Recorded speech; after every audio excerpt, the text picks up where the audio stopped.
aparentemente los cambios fueron más dramáticos. Entonces, a mí me queda una serie de preguntas, hay una serie de cosas que no se pueden explicar y que no he encontrado explicación. Por ejemplo, el hecho de que un paciente, luego de que se implantó los anillos intraestromales, tiene una refracción que uno se asusta y sin embargo tiene una visión que uno sonríe. ¿Qué papel cumple en esa visión el aplanamiento de la cámara anterior? ¿Y qué papel cumple en esa visión el aumento del KPD, el aumento del poder de la cara posterior de la córnea? ¿Qué papel cumple la disminución o el acercamiento a la normalidad en los valores de excentricidad de la córnea? Yo creo que quedo en deuda con ustedes porque tengo una serie de hojas bastante grande o una serie de datos que quiero analizar y quiero tratar de completar esta explicación que he tratado de hacer el día de hoy. Muchas gracias a la organización y felicitaciones por esto. Gracias al doctor Javier Cabezas. A continuación, el doctor Pablo Larco. ¿Hace el fento diferencia en la implantación de anillos intraestromales? Ustedes conocen, el queratocono es una protrusión progresiva e irregular de la córnea asociada con afinamiento y astigmatismo, con una frecuencia entre 1 y 500 a 1 en 2000 y antecedentes familiares de queratocono manifiesto o forma robusta. No mucho tiempo atrás, un paciente diagnosticado con queratocono, las únicas opciones que tenía eran los anteojos, los lentes de contacto y, si cuando hacía intolerancia, trasplante de córnea. Pero nos encontrábamos abocados a la situación de los rechazos de córnea descritos en la literatura hasta en una frecuencia de un 30%. Con el advenimiento de los anillos intraestromales y de otras alternativas, se abre el campo de tratamiento de los pacientes con queratocono. Y podríamos decir entonces, que los anillos tendrían indicación en un paciente con baja de visión progresiva, no opacidades en la córnea y la presencia de astigmatismo irregular. ¿Cuáles serían entonces las ventajas que tenemos frente a los anillos? Estabilidad, seguridad y preservan la córnea central. Y claro, los objetivos del tratamiento: regularizar la superficie, mejorar la visión con lentes, reducir el error refractivo, disminuir el astigmatismo, reducir las aberraciones de alto y bajo orden, facilitar la adaptación de lentes de contacto y diferir o evitar el trasplante de córnea.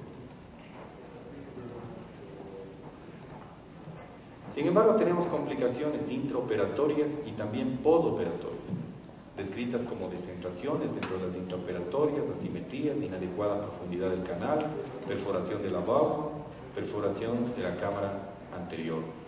Y en los posoperatorios, extrusiones, neovascularización, queratitis, depósitos, migración de los segmentos, melting de córnea. Está descrito en la literatura que la incisión manual se asocia aproximadamente en un 35% de complicaciones, y tenemos un problema asociado a los oftalmólogos, que se vuelve en ciertos casos paciente dependiente. Pacientes que hemos puesto sin problema el primer anillo y en el segundo se vuelve prácticamente inmanejable el procedimiento. Hay gente que, colocada en el campo quirúrgico, prácticamente no se deja operar. Y entonces, si nosotros tenemos mayor manipulación, nuestra herida no va a ser perfecta. En ocasiones, tratando de evitar la migración, colocamos puntos y esto nos lleva también a neovascularizaciones. Los depósitos blanco-amarillos, descritos tanto en la técnica manual cuanto con el fento, con una incidencia del 74% y relacionada al ancho del canal, es decir, a la manipulación que uno tiene que hacer en ocasiones, que podría ir adaptando células. Y claro, tenemos perforaciones corneales anteriores, posteriores, segmentos asimétricos, superficiales y la extrusión de los anillos. ¿Qué queremos entonces los cirujanos que hacemos anillos. Queremos una profundidad deseada para alcanzar la estabilidad. Queremos un menor índice de complicaciones. Queremos una cirugía que no sea paciente dependiente. Y queremos además que sea más reproducible. Las ventajas del fento en la implantación de los anillos nos daría un preciso túnel con un mínimo Hayes, con Hayes y edema, y además que minimice las complicaciones quirúrgicas, reproducible como habíamos manifestado y más satisfactorio tanto para el paciente cuanto para el médico.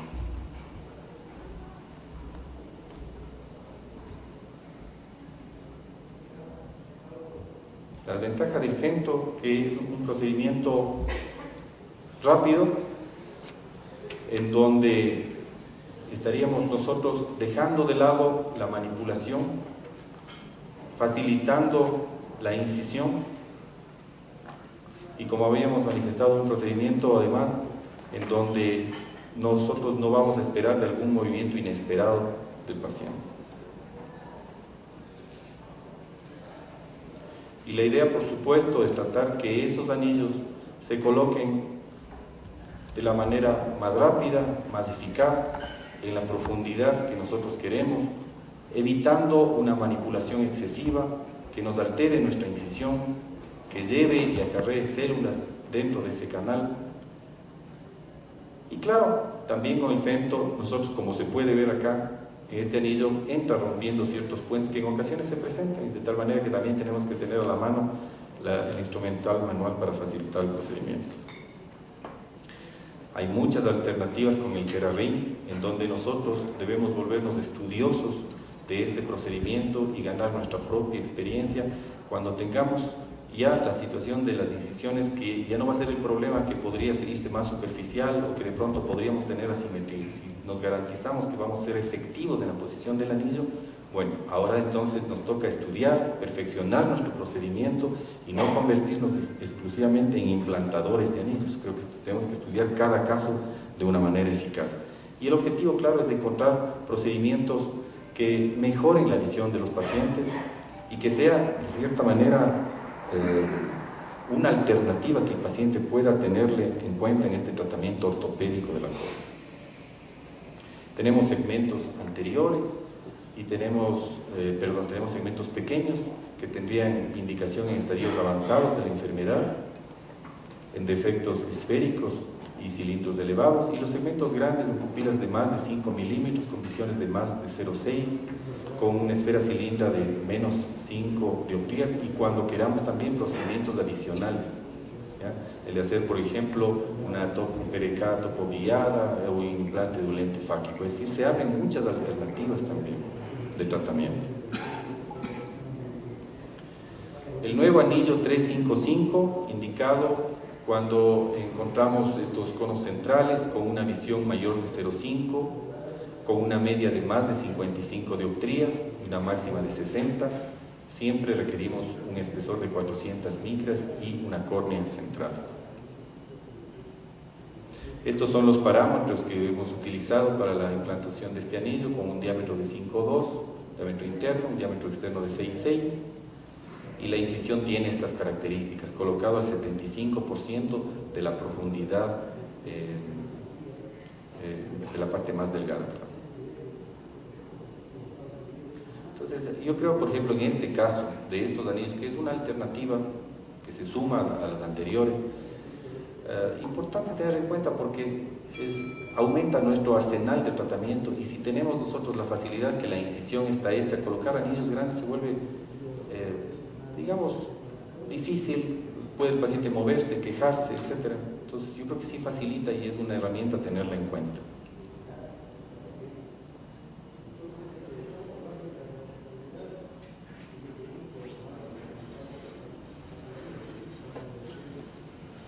Son estos casos justamente que uno dice, ¿cuándo se acaba de poner este anillo?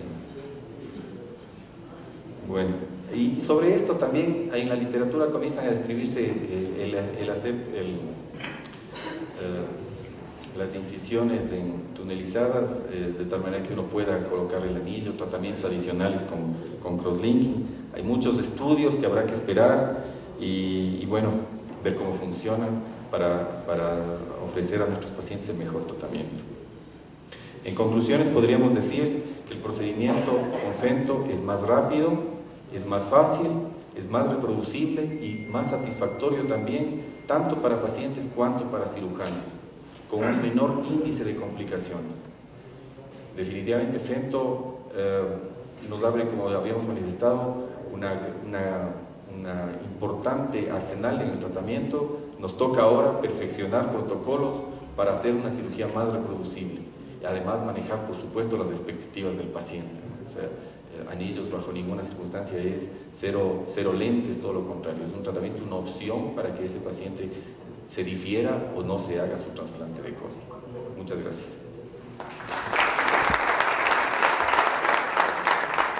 Gracias al doctor Pablo Larco. Complicaciones de último momento de la doctora Denise de Freitas y del doctor Pablo Shor lamentablemente les impidieron asistir a este congreso.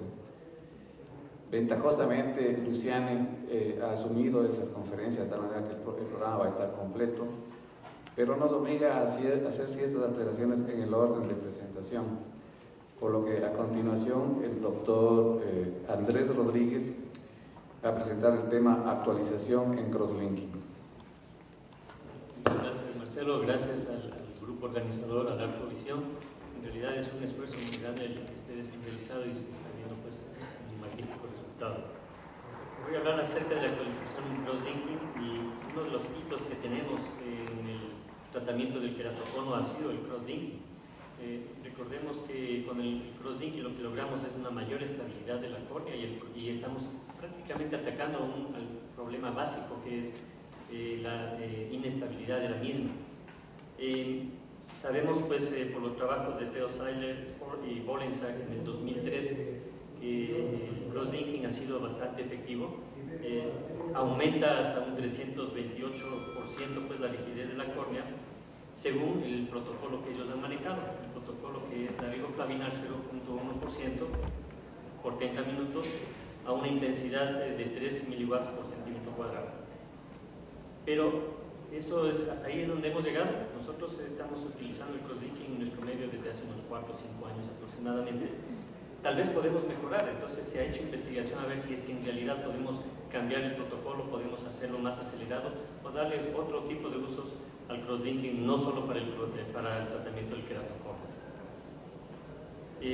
Por medio de IROC y el trabajo de Theo Seiler se ha investigado bastante acerca de cómo podemos mejorar, si podemos acortar el tiempo de irradiación de los 30 minutos por 3 miliwatts por centímetro cuadrado para lograr un efecto biomecánico. ¿Y qué es lo que se ha logrado? Si nosotros tenemos la intensidad total de los 3 miliwatts multiplicado por los 30 minutos, tenemos 90 miliwatts, que es lo que debería recibir la córnea para tener un efecto biomecánico al 100%. Vemos también que si nosotros podríamos aumentar pues, la intensidad y podríamos ponerla a 10 miliwatts para acortar el tiempo a 9 minutos, logramos el mismo efecto, incluso un poco mejor el efecto biomecánico en la córnea. Es decir, ahora ya podríamos acortar a 9 minutos. Se ha investigado también a los 3 minutos, a ver si es que logramos de los 30 reducirlos a los 3 minutos, aumentando la intensidad ya pues a los 30 miliwatts por centímetro cuadrado. Y los resultados también han sido buenos. Pero más allá de eso, parece que el beneficio del efecto biomecánico se pierde. Es decir, si ponemos, por ejemplo, 50 miliwatts y ponemos a 1.6 minutos, no se logra el mismo resultado biomecánico. Es decir, que parece que el umbral máximo tope que podemos lograr es los 3 minutos con 30 miliwatts por centímetro cuadrado. Y existen máquinas, de hecho ya estamos trabajando con máquinas que están acortando el tiempo. Entonces, estos tres son prácticamente los tiempos que hemos logrado recortar. La otra es, podríamos acortar el tiempo de inhibición de la riboflavina para no estar regoteando los 30 minutos al 0.1%. Los resultados no han sido tan buenos. Es decir, si vemos pues en la gráfica, en la línea amarilla, que corresponde a un tiempo mucho menor de 5 minutos, solo llega a penetrar a 100 micras de espesor de la córnea. si vemos en la gráfica, pues en la línea anaranjada, en 15 minutos solo hemos llegado casi a los 300 micras, y si es que es a los 30 minutos de inhibición, logramos encontrar pues la penetración hasta el espesor completo de la córnea. Es decir, el tiempo de inhibición no hay cómo recortarlo.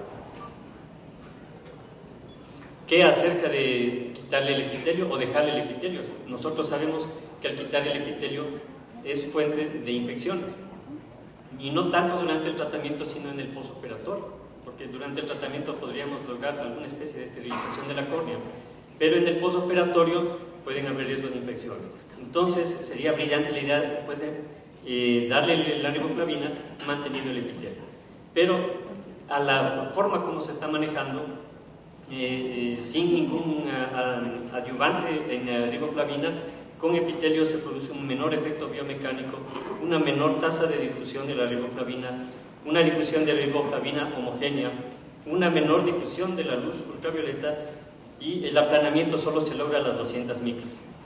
Y tenemos que tener un mayor tiempo de tratamiento para lograr algún efecto similar, es decir, así como están las cosas no funcionaría, por lo que se ha ideado de alguna forma tratar de removerlo o las adhesiones que se presentan entre las células epiteliales. Vemos en esta gráfica, por ejemplo, que simplemente con el epitelio la penetración no llega a ser a las 500 micras, sino simplemente llega a ser a menos de 300 micras. ¿Y por qué se produce esto? Tenemos las adhesiones pues, que se producen entre las células, las uniones fuertes en el epitelio de la córnea, que no permiten el paso de la riboflavina adecuadamente al espesor de la córnea. No solo este es el único problema, también tenemos el problema de la absorción de la luz. La absorción de la luz por el epitelio está comprometida, el oxígeno no penetra de una forma adecuada dentro del epitelio.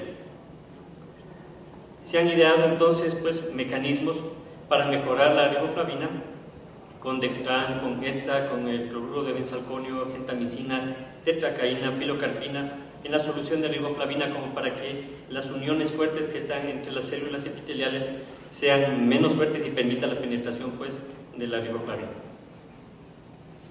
La otra cosa es que el epitelio produce una barrera y hace una especie de filtro de la luz ultravioleta. Recordemos, miren en la gráfica de la derecha, se requieren los 3 reactantes para que funcione el crosslinking: la luz ultravioleta por un lado, el oxígeno por el otro lado y la riboflavina por el otro lado. Entonces no hay una buena, un filtramiento, digamos, del epitelio en la luz ultravioleta y no le permite penetrar a la córnea cuando hay el epitelio completo. No solo las adhesiones intercelulares es el mecanismo, también es un efecto de barrera, y el otro no le permite oxigenar mejor a la córnea, entonces se requieren los 3 reactantes. Indiscutiblemente que con el epitelio sería ideal el tratamiento. Se han hecho investigaciones con estas soluciones que rompen las adhesiones intercelulares y los resultados han sido heterogéneos, no han sido tan repetitivos en todos los estudios que se han hecho. Veamos el estudio de Lechotti, la respuesta ha sido leve en el beneficio. En el estudio de Salman con el Ricrolin hubo una mejoría a los 12 meses, pero en el estudio de Caparossi el efecto positivo a los 12 meses se deterioró ya posteriormente a los 24 meses, y con un estudio de Filipero con el Ricrolin que permite pues, el paso de la riboflavina, la línea de demarcación solo llegó a las 100 micras, es decir, todavía falta investigación. Con epitelio en realidad es mucho más seguro el tratamiento, es bien tolerado, pero no detiene efectivamente el progreso del queratocono. Entonces, esta técnica se convertirá en el estándar en el futuro, pero hace falta más investigación. Una de las nuevas cosas que está asomando es la iontoforesis, es decir, vamos a manejar el mismo epitelio, pero le aplicamos carga eléctrica al epitelio para, de alguna forma, que las uniones intercelulares sean abiertas y permita el paso de la riboflavina.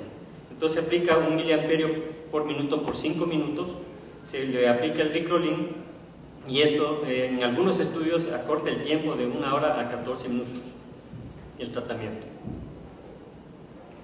Otra de las cosas que se está innovando es el tratamiento con los femtopockets, es decir, con el femtoláser fabricamos unos pockets en los cuales inyectaríamos directamente la riboflavina para obviar el paso del epitelio. Sin embargo, no tenemos todavía estudios serios, estudios concretos. A nivel mundial se hace estudios todavía pues con animales y parece que en realidad esto va a ser bastante promisorio en el futuro. Entonces, ahora otra pregunta, ¿podemos mejorar la eficacia? Vean la gráfica hacia el lado derecho, hacia el lado izquierdo de ustedes, la línea de demarcación no es una línea de demarcación que sea uniformemente equilibrada en cada punto de la córnea. La línea de demarcación es más profunda en la parte central que en la parte periférica. Entonces, los nuevos equipos de crosslinking han cambiado, como en la gráfica del medio, la línea azul son los equipos antiguos, la irradiación era una irradiación de esta forma, desde la periferia menos irradiación, la parte central más irradiación y la parte periférica del otro lado también menos irradiación.